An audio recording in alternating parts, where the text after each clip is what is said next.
노화에 따른 이제 운동 어떻게 변할 것인가인데 우리가 이제 20세기 때 했던 운동과 21세기 때 했던 운동이 다르다는 걸 얘기하는 겁니다. 지금은 이제 65세부터 90세까지 시니어를 위한 노인 운동들을 필요로 하는 거고요. 여기서 중요한 포인트가 뭐냐면 노인 전용입니다. 노인만을 위한 운동이 필요한 거죠. 아이들이나 성인들을 대상으로 하는 운동과 노인을 대상으로 하는 운동이 다릅니다. 그래서 이 부분에 대해서 설명하고 있는 겁니다. 넘어가겠습니다. 여기 지금 이제 그 납세이 갖고 있는 가장 공통적인 이슈들을 지금 보여주고 있습니다. 이거는 한번 보시면 될 것 같습니다. 넘어가겠습니다. 여기 이제 보시면 이 상체를 이제 유연하게 하고 근력을 키우고 균형감을 이제 키우는 내 중점을 두고 운동기구들을 이제 만들기 시작합니다. 그래서 위에 보시면 옆에 보시면 이제 납세에서 개발한 이제 기구들인데요. 되게 이제 어떻게 보면은 단순한 기구들이지만 노인들한테는 이제 최적화되어 있는 운동기구라고 할 수 있습니다. 실제로 이제 활용해 보면은 재미있는 그 작동법이랑 재미있습니다. 넘어가도록 하겠습니다. 여기 보시면 이제 다양한 표면을 걷고 근육력과 유연성을 기르고 무릎 운동하는 것이 도움이 된다고 그러는데요. 간단하게 계단을 오르내린다든지 아니면은 이제 산책을 한다든지 아니면 산책을 할 때도 바닥이 되게 중요하다고 합니다. 그래서 맨발로 잔디를 걷든지 아니면은 이제 자갈밭을 걷는다든지 공원을 산책한다든지 해가지고 자연 친화적인 공원하고 매칭시키는 것도 중시합니다.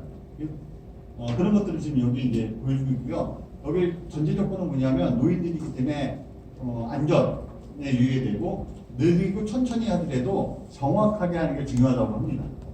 그래서 그런 것들을 일상생활에 있는 그 내용들을 운동기구로 이제 전하는 겁니다. 그래가지고 어떻게 하면 일상생활에서 우리가 할 수 없는 것들을 운동기구를 통해서 체득할 수 있는지에 대한 고민을 이제 담아서 운동기구를 개발한 겁니다. 넘기도록 하겠습니다. 여기는 이제 손을 이제 많이 활용해야 됩니다. 손을 많이 활용하면 이제 치매의 예방이 된다고 합니다. 그래가지고 기본적인 이제 치매 활동 중에서 스마트폰도 많이 권장을 하고 있더라고요. 그 핀란드에서는. 그래서 손으로 할 수 있는 것들을 지금 이제 하고 있고요. 이게 간단한 이제 예를 들면은 그릇에 뚜껑을 연다든지 이런 것들 있잖아요. 노인들이 되게 하기 힘든 일이라고 합니다. 그래서 이런 것들부터 생활 속에서 하는 것들도 중요하다는 걸 얘기하고 있는 겁니다. 넘어가겠습니다. 여기는 이제 그 노인 노인자에 대한 이제 지침인데요. 여기 보면은 이제 그 가장 기본적인 것 중에 하나가 뭐냐면은 근력 운동이 아닙니다. 그러니까 젊은 사람들 같은 경우는 근육을 키우고 하는 근력 운동이 중요하지만 노인들한테는 가장 중요한 게 균형감, 밸런스를 맞춘다든지 아니면 유연성을 키우는 게 굉장히 중요한 포인트입니다. 그래서 과격한 운동을 하는 게 아니라 느리더라도 노인들한테 맞는 혈액순환이 잘 된다든지 이런 기본적인 이제 운동들을 이제 진행하는 겁니다. 넘어가겠습니다. 이 부분은 좀 전문적인 내용이라 제가 잘 내용을 모르기 때문에 나중에 자료를 한번 보시도록 하시고요. 넘어가도록 하겠습니다. 요 다음 계속 그 챕터는 넘어가는 내용입니다. 여기는 그 연구 정보에 대해서 저희가 이제 그 시뮬레이션 한 건데요. 여기 보시면 그 랍셋은 어린이 놀이터하고 노인 놀이터를 같이 설계를 합니다. 대부분. 왜냐면 이제 성인들이 이제 일을 하러 가면은 보통 아이들하고 이제 부모들이 남지 않습니까? 근데 보통 놀이터가 어떻게 되냐면 어린이 놀이터만 있기 때문에 어린이들이 놀고 흙 갖고 놀고 그네 타고 놀 때 노인들은 벤치에 앉아 있어요. 그러면 안 된다는 거죠. 그래서 아이들이 옆에서 이제 뛰어놀 때 노인들도 노인 전용 놀이터에서 즐길 수 있게끔 그렇게 되어 있습니다. 그래서 저희가 스페인의 바르셀로나 갔을 때 그렇게 세팅되어 있는 수없이 많은 노인 놀이터를 보고 왔어요. 이런 것들이 노인 혼자 활동하는 것이 아니라 어린이하고 노인, 아니면 청년들하고 노인하고 이렇게 세대 간의 연결을 통해서 놀이문화나 커뮤니케이션을 이렇게 늘려나가고 있습니다. 유럽 전체가 유럽 문화로 이렇게 전환되고 있는 것 같아요. 그러니까 아직 우리나라 같은 경우는 노인 놀이터조차도 이렇게 도입되지 않았는데 유럽 같은 경우는 이미 노인 놀이터가 정착이 돼가지고 세대 간에 어떻게 조화롭게 공유하고 커뮤니케이션 할 수 있는지에 대한 문제.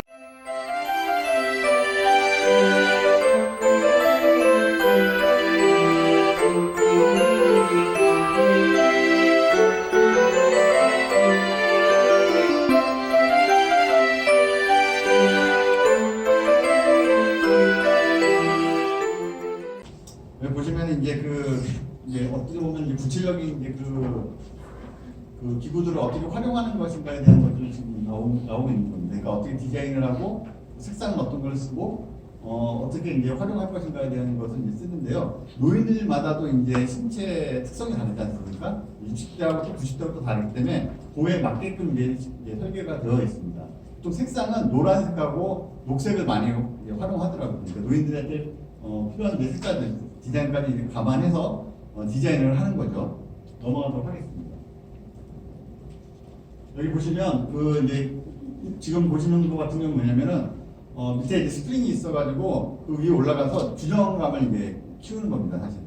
그리고 이런 거 할 때는 사실은 물리치료사가 옆에 있습니다. 안전을 도모해야 되기 때문에 물리치료사가 있어서 이 운동기구를 어떻게 활용하는 것에 대해서 설명을 하고요. 그거 없이도 또 이렇게 설명서가 잘 되어 있습니다. 그래서 누구나 와서 그냥 가볍게 운동을 할 수 있게끔 되어 있죠. 넘어가도록 하겠습니다. 이것도 넘어가도록 하겠습니다.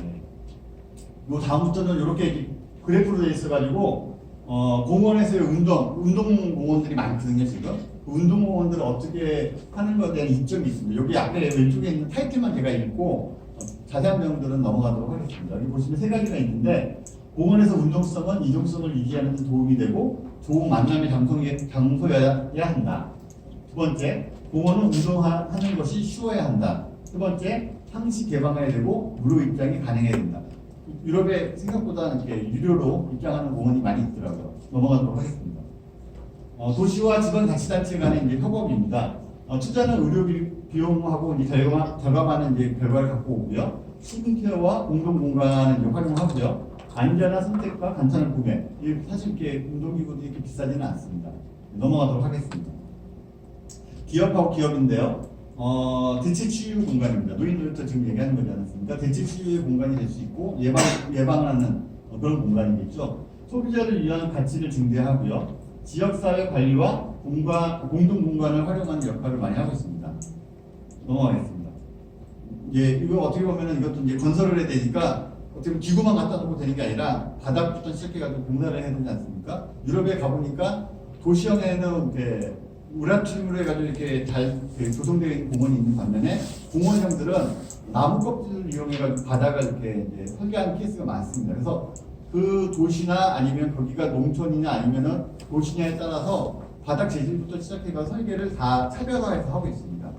이 부분 되게 중요하죠. 건설 해석도 되게 중요한데 노인 주거의 그 정원에 있는 노인 공원은 시장적 측면에 다른 그 도움을 주게 제공되어 있습니다. 그 예를 들면은 스페인 바르셀로나에 있는 그 노인 놀이터들은 아파트 같은 주거 공간 속에 있습니다. 우리가 이제 아파트에 보면 어린이 놀이터 있는 것처럼 그냥 생활 가까이에 노인 놀이터가 항상 있는 겁니다. 하지만 이제 독일이나 이런 데 같이 야외형은 좀 약간 좀 거리가 떨어져 있는 근린 공원형으로 되어 있습니다. 그래서 되게 다양한 형태의 노인 놀이터와 노인 공원이 있다는 것들을 보여주고 있습니다. 넘어가겠습니다. 주택회사인데 이건 사실은 이거 핀란드형이기 때문에 우리랑 좀 안 맞는 부분이 있긴 있는데요. 여기 이제 설명을 이제 잠깐 보면 가정에서 독립적으로 생활할 수 있는 가능성이 있고 간편 구매하다고 합니다. 여기 보시면 자세한 내용은 읽어보시면 될 것 같습니다. 저도 자세한 내용 몰라가지고 넘어가도록 하겠습니다. 건축가와 디자이너인데요. 납색 같은 경우는 패키지로 아예 그 디자인 그 모델이 수십 종이 있습니다. 그래서 간단하게 뭐 3종만 이렇게 할 수 있든지 아니면 뭐 15종으로 해가지고 이제 풀사이트로 이제 할 수 있든지 여러 가지 모델들이 있습니다. 그래서 그 공간과 그 지역에 따라서 디자인들을 이렇게 유연하게 진행하고 있습니다. 넘어가겠습니다. 이 부분은 그 삶의 질과 운동과의 역학관계에 대해서 설명해 놓은 겁니다. 랍셋에서 가장 중요하게 얘기하고 있는 게 뭐냐면 노인들에 관련된 놀이문화를 증진시켜야 되고 또 즐겁게 해야 된다는 게 모토고요. 건강을 이제 고취시켜야 한다는 게 중요하기 때문에 이 부분은 그 상관관계에 대해서 연구한 그 결과물들을 이제 여기에 도표를 보여주는 겁니다. 그래서 좋다는 내용이겠죠. 네, 넘어가도록 하겠습니다.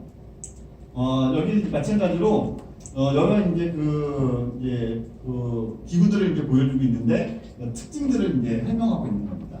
이것도 넘어가도록 하겠습니다. 이제 거의 마지막인데요. 이제 납치해서 이제 유럽 전역에 이제 실제로 이제 노인 놀이터를 설계했던 사례들입니다. 핀란드에 있는 이제 바우스잡이라고 하는 노인 놀이터입니다. 여기는 이제 병원이나 이제 노인 주택들 이제 근처에 이제 자리 잡고 있는 모범적인 사례고요. 다음은 여기는 이제 헬싱키에 있는 이제 노인 놀이터인데 제일 첫 번째로 만든 노인 놀이터입니다. 그래서 작년에 저희 10월에 방문해가지고 직접 이제 어떻게 활용하고 실제로 하는지에 대해서 이제 페이드랑 같이 이제 설명을 듣고 같이 저희가 이제 체험도 해봤는데요. 여기는 이제 그 바로 옆에 미나 셀란파라고 하는 노인 요양원이 있습니다. 우리로 따지면 되게 고급스러운 요양원인데요. 바로 옆에 노인 놀이터가 같이 있어서 노인들이 산책 나왔다가 노인 놀이터에서 운동기구나 이런 것들을 즐길 수 있게끔 되어 있어서 굉장히 밀착되어 있다는 것을 보여주는 겁니다. 넘어가도록 하겠습니다. 이거는 이제 스웨덴에 있는 하셀비 노인 놀이터입니다. 노인 놀이터 자체는 그렇게 많은 공간을 이렇게 차지하는 건 아닙니다. 넘어가겠습니다. 여기 이제 스페인에 있는 바르셀로나인데요. 바르셀로나에만 한 500여 개 정도의 노인 놀이터가 있다고 합니다. 굉장히 많은 노인 놀이터가 있고요. 우리가 이제 알고 있는 어린이 놀이터보다 작거나 비슷한 규모 정도의 노인 놀이터들이 굉장히 이렇게 아파트나 이런 생활 근접한 곳에 설계되어 있고요. 노인 놀이터의 형태가 굉장히 다양한데 아까 우리가 이제 영상에 봤던 거는 이제 실내형 노인 놀이터거든요. 북유럽에서 먼저 이게 많이 시작하다 보니까 북유럽이 많이 쉽지 않습니까? 그래서 실내에서 할 수 있는 노인 놀이터도 개발되고 이제 개발된 거죠, 사실은. 그래서 실내형하고 실외형 노인 놀이터가 있고 우리나라 같은 경우는 이제 실내형도 중요하지만 이제 실외형이 먼저 보급되는 것이 이제 순서라고 봅니다.